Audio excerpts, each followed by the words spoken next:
আয়ানের কাছে স্কুলের প্রথম দিনটা ছিল দুঃস্বপ্নের মতো। পুরনো ব্যাগ আর সাদামাটা পোশাকের জন্য ক্লাসের সবাই তাকে নিয়ে হাসাহাসি করছিল। আয়ান মাথা নিচু করে একটি খালি বেঞ্চে গিয়ে বসেছিল। তার মনটা দুঃখে ভরে গিয়েছিল। নিজেকে তার ভীষণ একা আর অসহায় মনে হচ্ছিল। এমন সময় স্নিগ্ধা নামের একটি মেয়ে তার পাশে এসে বসল। খুব শান্ত স্বরে সে বলল, আমি স্নিগ্ধা। তোমার ব্যাগটা খুব সুন্দর, মনে হচ্ছে এর পেছনে অনেক গল্প আছে। আয়ান অবাক হয়ে তাকালো। স্নিগ্ধা আরও বলল, তোমাকে দেখে মনে হচ্ছে মন খারাপ। চা খেতে চাও? আমরা ক্যান্টিনে যেতে পারি। স্নিগ্ধার এই ছোট্ট সহানুভূতি আয়ানের কাছে ছিল অপ্রত্যাশিত। সবাই যেখানে তাকে নিয়ে হাসাহাসি করছিল, সেখানে একজন মানুষ তাকে সম্মান জানাচ্ছিল।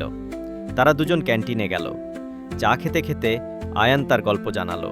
সে বলল, তার পরিবার খুব সাধারণ। অনেক কষ্টে বাবা মা তাকে এই স্কুলে ভর্তি করেছেন। তার ব্যাগটা পুরনো হলেও তার কাছে এটি খুব মূল্যবান। স্নিগ্ধা খুব মনোযোগ দিয়ে তার কথা শুনল।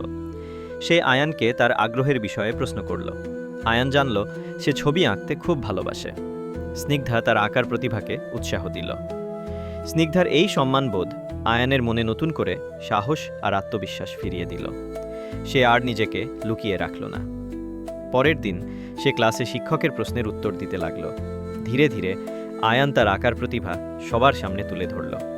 স্নিগ্ধার অনুপ্রেরণায় সে একটি প্রতিযোগিতায় অংশ নিল। তার আঁকা ছবি দেখে সবাই মুগ্ধ হল। যে ছেলেটিকে নিয়ে সবাই হাসাহাসি করত, সে এখন সবার কাছে একজন প্রিয় বন্ধু হয়ে উঠেছে।